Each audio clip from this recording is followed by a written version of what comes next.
Hello everyone, ఈరోజు మనం మాట్లాడుకోబోయే topic ఈ ఇయర్ జరగబోయే T20 వరల్డ్ కప్కి సెలెక్ట్ అయిన మన ఇండియన్ స్క్వాడ్ గురించి.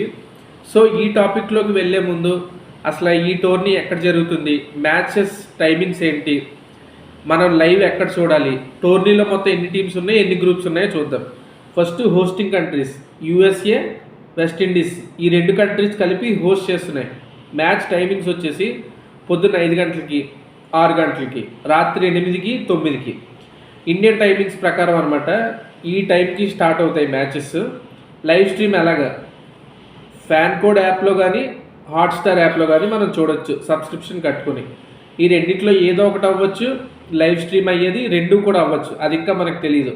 మే లాస్ట్ వీక్ లేదా జూన్ 1న తెలిసిపోతుంది మనకి. సో అది చూసుకొని మనం సబ్స్క్రిప్షన్ తీసుకోవడమే. అండ్ టోర్నీలో మొత్తం 20 టీమ్స్ అయితే ఉన్నాయి.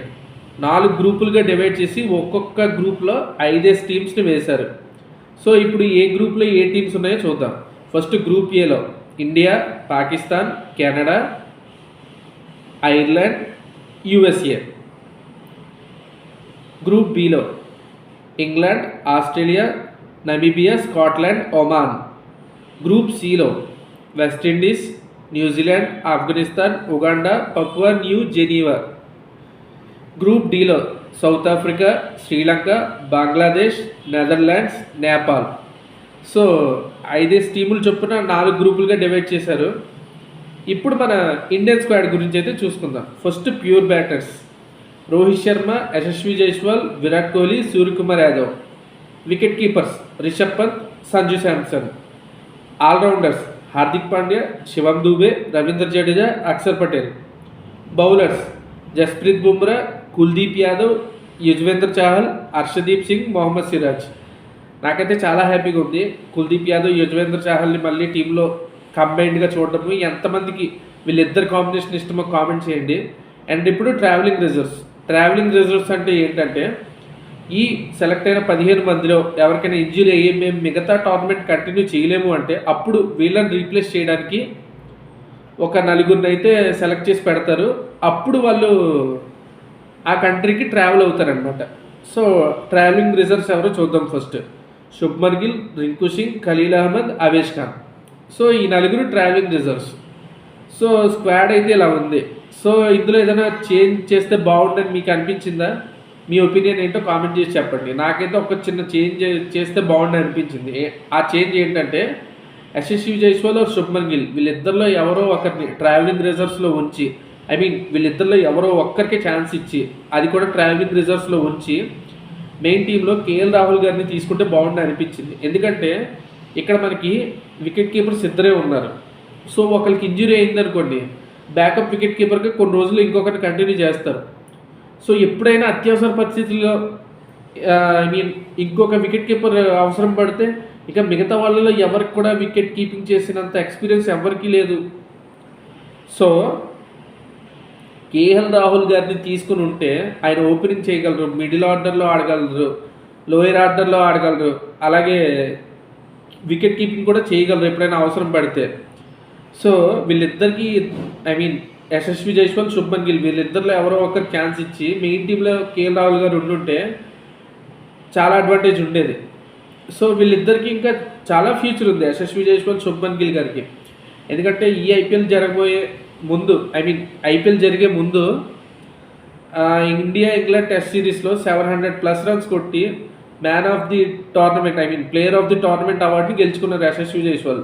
సో శుభ్మన్ గిల్ గారు కూడా వన్డేలో హ్యాట్రిక్ 6 కొట్టి డబుల్ సెంచరీ చేసిన మొట్టమొదటి బ్యాట్స్మెన్గా చరిత్రలో ఉన్నారు. సో ఎవరికి తగ్గ రికార్డులు వాళ్ళకు ఉన్నాయి. వీళ్ళిద్దరికి ఇంకా అవకాశం వస్తుంది ఫ్యూచర్లో కన్ఫామ్గా. 2026 వరల్డ్ కప్కి వీళ్ళిద్దరిలో ఇద్దరు కూడా మెయిన్ స్క్వాడ్లో ఉండే అవకాశాలు చాలా ఎక్కువ ఉన్నాయి. అండ్ 2027 వన్డే వరల్డ్ కప్కి వచ్చేసరికి ఇప్పుడున్న సీనియర్స్ అప్పటికి ఎంతమంది ఉంటారో కూడా మనం చెప్పలేము. సో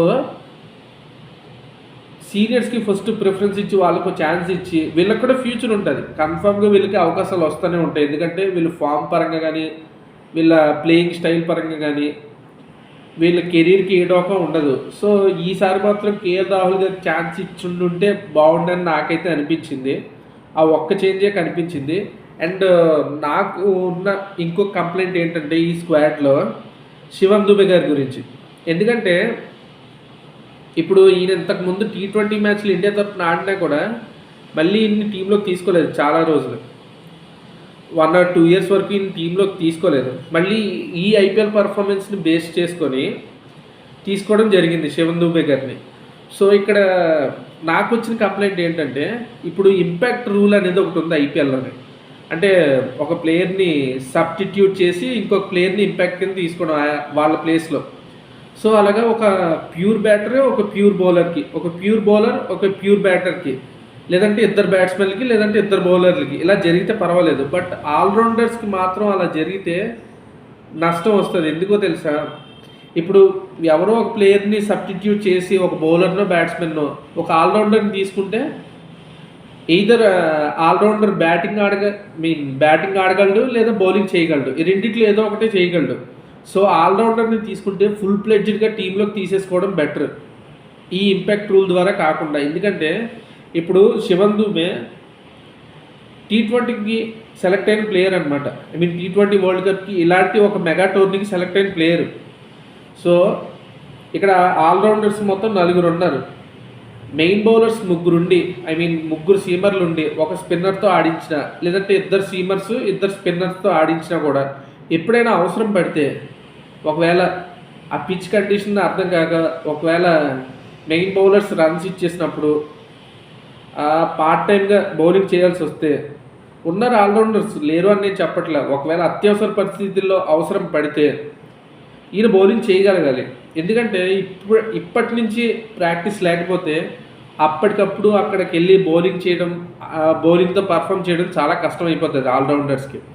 సో ఆల్రౌండర్ అనే ప్లేయరు బౌలింగ్ చేయాలి, బ్యాటింగ్ చేయాలి. సో ఈ ఇంపాక్ట్ రూల్ వల్ల చాలా ఎఫెక్ట్ అయ్యారు శివం దుబే గారు. అయితే ఒక ఓన్లీ బ్యాటింగ్ మాత్రమే ఆడగలిగారు. సో ఈరోజు నుంచైనా, ఈరోజు జరగబోయే సిఎస్కే వర్సెస్ పంజాబ్ మ్యాచ్ నుంచి అయినా శివం దుబే గారిని ఒక ఫుల్ ప్లెడ్జ్డ్ ప్లేయర్గా టీంలోకి తీసుకొని అట్లీస్ట్ ఒక 2 hours అయినా ఈ రోజు నుంచి వేయిస్తే ఆయనకి బౌలింగ్ కూడా అలవాటు అవుతుంది. ఎందుకంటే ఇట్లాంటి ఒక మెగా టోర్నీకి సెలెక్ట్ అయిన ప్లేయర్ కాబట్టి. అండ్ ఇప్పటి నుంచి అయినా కూడా అట్లీస్ట్ ఐపీఎల్లో ఉన్న ఇంపాక్ట్ రూల్ ప్రకారము అది ఆల్రౌండర్స్కి అప్లై కాకుండా ఓన్లీ బ్యాటర్స్ బౌలర్స్ విషయంలోనే కొనసాగిస్తే చాలా బాగుంటుంది. ఎందుకంటే ఆల్రౌండర్స్ని కానీ అట్లా సబ్స్టిట్యూట్ చేసి కూర్చోబెట్టేస్తే వాళ్ళు పర్ఫామ్ చేయడానికి అవ్వట్లేదు 2 విధాలా కూడా. అయితే బౌలింగో లేదా బ్యాటింగో చేస్తున్నారు. మోస్ట్ ఆఫ్ ద టైమ్స్ బ్యాటింగ్కే వాడుతున్నారు ఆ రూల్ ప్రకారం. సో వాళ్ళు పర్ఫామ్ చేయడానికి అసలు స్కోపే ఉండట్లేదు. ఆ రూల్ వల్ల వాళ్ళ పర్ఫార్మెన్స్ అనేది ఎఫెక్ట్ అవ్వచ్చు. ఇప్పుడు ఇంజురీ నుంచి కంబ్యాక్ ఇచ్చారు హార్దిక్ పాండ్యా, రిషబ్ పంత్, కేఎల్ రాహుల్ గారు. సో ఈ ఐపీఎల్ పర్ఫార్మెన్స్ని బేస్ చేసుకుని వీళ్ళు ఎట్లా ఆడతారో చూసి దీన్ని బట్టి మనం టీంలోకి తీసుకోవచ్చు. అంటే వీళ్ళు ఎంతవరకు రికవర్ అయ్యారు అనేది మనకి తెలుస్తుంది అనుకుందాం సెలెక్టర్స్. సో ఆ బేస్ మీద చూసుకుంటే బాగానే ఆడారు 3. అందులో 2కి అవకాశం వచ్చింది, రిషబ్ పంత్ గారికి అండ్ హార్దిక్ పాండ్యా గారికి. కేఎల్ రాహుల్ గారికి కూడా ఛాన్స్ వస్తే బాగుండు, బట్ అన్ఫార్చునేట్లీ ఆయన ఎందుకు సెలెక్ట్ చేయలేదో నాకు తెలీదు. అదొక్కటే చిన్న చేంజ్ అని కూడా చెప్పాను ముందు వీడియోలో. సో ఐపీఎల్ని బేస్ చేసుకుని వీళ్ళ 3ని సెలెక్ట్ చేశారని నేను అనుకుంటాను. ఎందుకంటే ఇంజురీ నుంచి కంబ్యాక్ ఇచ్చిన తర్వాత ఒక పెద్ద లీగ్లో వీళ్ళు బాగా పర్ఫామ్ చేశారు కాబట్టి వీళ్ళు కంటిన్యూగా ఆడగలరు, పర్వాలేదు, వీళ్ళని తీసుకోవచ్చు అని ఒక ధీమా వచ్చింది సెలెక్టర్స్కి. సో అదే కోటాలో చూసుకున్నట్లయితే తీసుకోవాలి పక్కాగా శివం దుబే గారిని కూడా. ఆయన కూడా అదే కోటాలో తీసుకున్నారు పక్కాగా. సో అలా తీసుకున్నప్పుడు అట్లీస్ట్ వాళ్ళైనా కూడా సిఎస్కే మేనేజ్మెంట్కి, సిఎస్కే కెప్టెన్కి ఒక చిన్న మెసేజ్ ఫార్వర్డ్ చేయాలి. ఏంటంటే ఇప్పుడు టోర్నీకి సెలెక్ట్ అయిన ప్లేయర్ కాబట్టి బ్యాటింగ్ ఎలాగో బాగానే ఆడుతున్నారు, ఆయన చేత బౌలింగ్ కూడా చేయిస్తే ఎంతవరకు క్యాపబిలిటీ ఉంది, అక్కడ మనం శివం దుబే గారికి మ్యాచ్లో అవకాశం ఇచ్చినప్పుడు ఆయన చేత బౌలింగ్ కూడా చేయించగలమా ఒకసారి మీరు ఇచ్చి చూడండి కొన్ని ఓవర్స్. ఎందుకంటే ఇప్పుడు మనం చూస్తున్నాము main bowlers, part time bowlers, all rounders అందరి చేత కూడా మ్యాక్సిమం అన్ని టీమ్స్ బౌలింగ్ చేయిస్తున్నాయి. ఇప్పుడు 4 ఓవర్లు చొప్పున 5 బౌలర్లకే ఇచ్చేవాళ్ళం ఇంతకుముందు. కానీ ఇప్పుడు ప్లేయర్స్ పెరుగుతున్నారు, బౌలర్స్ పెరుగుతున్నారు. సో అందరికీ అవకాశాలు రావాలి కాబట్టి 2 ఓవర్లు 3 ఓవర్లు ఇచ్చి ఎవరికో ఇద్దరికో ముగ్గురికో మాత్రమే ఆ మ్యాచ్లో 4 ఓవర్లు కంప్లీట్ చేసే ఇది ఆ ఛాన్సెస్ ప్రొవైడ్ చేస్తున్నారు. సో ఆ పరంగా చూసుకున్నా కూడా అట్లీస్ట్ మ్యాచ్కి వచ్చి 2 ఓవర్లైనా ఇస్తే ఇప్పటి నుంచి ఆయనకు అలవాటు అవుతుందని నా అభిప్రాయం. సో ఇది గైస్ ఈరోజు వీడియో. ఈ T20 వరల్డ్ కప్ అయితే 20 టీమ్స్ మధ్య జరుగుతుంది. సో ఎంత ఎక్సైటింగ్గా ఉండబోతుందో నేనైతే చాలా ఈగర్గా వెయిట్ చేస్తున్నాను. సో 2013 ఛాంపియన్స్ ట్రోఫీ తర్వాత 2014 నుంచి జరిగిన అన్ని ఐసీసీ మెగా టోర్నీలో మన ఇండియా నాకౌట్ స్టేజెస్ వరకు వచ్చి అక్కడ డిసప్పాయింట్మెంట్తో తిరిగి వస్తుంది. ఈవెన్ లాస్ట్ ఇయర్ కూడా అస్సలు అనుకోలేదు. ఆ బాధ తట్టుకుందాం అనుకునే లోపు ఇంకో బాధ మీరు చూసుంటే, మీరు ఒకవేళ నోటీస్ చేస్తుంటే మీకు తెలిసి ఉండేది ఆ బాధ ఏంటంటే అండర్-19 వరల్డ్ కప్ సేమ్ అదే టీమిండియా వర్సెస్ ఆస్ట్రేలియా ఫైనల్లో అస్సలు అనుకోలేదు ఇండియా ఓడిపోతుందని. అన్ఫార్చునేట్లీ అండర్-19 టోర్నమెంట్ కూడా ఓడిపోయాం మనము. సో అట్లీస్ట్ ఈసారైనా కూడా ఈ T20 world cup next year జరగబోయే ఛాంపియన్స్ ట్రోఫీ విన్ అయితే అట్లీస్ట్ సీనియర్స్ ఎవరైనా ఫామ్ పరంగా కానీ లేదా ఫిట్నెస్ పరంగా కానీ తర్వాత ఛాన్సెస్ రాకపోయినా వాళ్ళకి ఒక మంచి సెండ్ ఆఫ్గా కప్ కొడితే సో వాళ్ళు కూడా ఆనందంతో అమ్మయ్య అని చెప్పేసి అనుకుని వెళ్తారు. సో అలాంటి మూమెంట్లు ప్లేయర్స్కి రావాలి అంటే మనం మన సపోర్ట్ని ఎంతో అందించాలి. అక్కడ వాళ్ళు కూడా బాగా ఆడి సెమీఫైనల్ దగ్గర ఎటువంటి తడబాటు పడకుండా, ఫైనల్స్లో కూడా ఎటువంటి తడబాటు పడకుండా ధైర్యంగా ముందడిగేసి బాగా ఆడి ఆ కప్పు గెలిచి ఇండియాకి తీసుకురావాలని నేను మనస్ఫూర్తిగా కోరుకుంటున్నాను. ఎందుకంటే టీంలో ఉన్న సీనియర్స్ రోహిత్ శర్మ, విరాట్ కోహ్లీ గారు వీళ్ళు చేసిన సేవ మామూలు సేవ కాదు. ఇటువంటి ఫార్మాట్లు అయినా కూడా టీం మొత్తం డల్ అయిపోయినా కూడా వాళ్ళకు అందించాల్సింది ప్రతి ఒక్క సేవని అందించి సాయశక్తులా కష్టపడ్డారు ప్రతిసారి కూడా. కానీ దురదృష్టవశాత్తు కప్పునైతే అందుకోలేకపోయారు 2013 ఛాంపియన్స్ ట్రోఫీ తర్వాత. సో వాళ్ళిద్దరూ స్టేజ్ మీద అటొకరు ఇటొకరు నిలబడి కప్పు ఎత్తి పట్టుకొని ఆ ఒక్క ఫోటో నాకు చూడాలని చాలా ఆశగా ఉంది. మీలో ఎంతమందికి సేమ్ ఇదే డ్రీమ్ ఉందో కామెంట్ చేసి చెప్పండి. సో ఇన్నాళ్ళ కలకు ఈసారైనా తెరదించి T20 వరల్డ్ కప్ని USA మరియు వెస్టిండీస్ అక్కడి నుంచి ఇండియాకి పట్టుకురావాలని మనస్ఫూర్తి కోరుకుంటున్నాను. అండ్ ఇండియా స్క్వాడ్ గురించి అయితే నా ఒపీనియన్ ఇది. మీరు కూడా మీ ఒపీనియన్స్ని షేర్ చేయండి కామెంట్ రూపంలో. అండ్ ఈ వీడియో ఎలా అనిపించిందో కూడా చెప్పండి. అండ్ మర్చిపోకండి, జూన్ 2వ తారీఖు నుంచి టోర్నమెంట్ స్టార్ట్ అవుతుంది. ఫ్యాన్ కోడ్ కానీ హాట్స్టార్ కానీ సబ్స్క్రిప్షన్ తీసుకోవాలి. అది మే లాస్ట్లో కానీ జూన్ 1న కానీ తెలుస్తుంది. అండ్ టైమింగ్స్ వచ్చేసి మార్నింగ్ 5, 6, నైట్ 8, 9 ఈ టైంకి అయితే స్టార్ట్ అవుతుంది. ఫస్ట్ సూపర్ 8 మ్యాచ్లు, సెమీఫైనల్ మ్యాచ్లు, ఫైనల్ మ్యాచ్లు టైమింగ్స్ మర్చిపోండి, ఎందుకంటే అవి ఇంకా డిసైడ్ కాలేదు. ఫస్ట్ లీగ్ మ్యాచ్లు చూసేయండి. ఆ లీగ్ మ్యాచ్లు చూసిన తర్వాత షెడ్యూల్ డిసైడ్ అవుతుంది. సో అక్కడ మనం టీమిండియా మ్యాచ్లు ఎప్పుడు ఉన్నాయనేది అప్పుడు డిక్లేర్ చేస్తారు.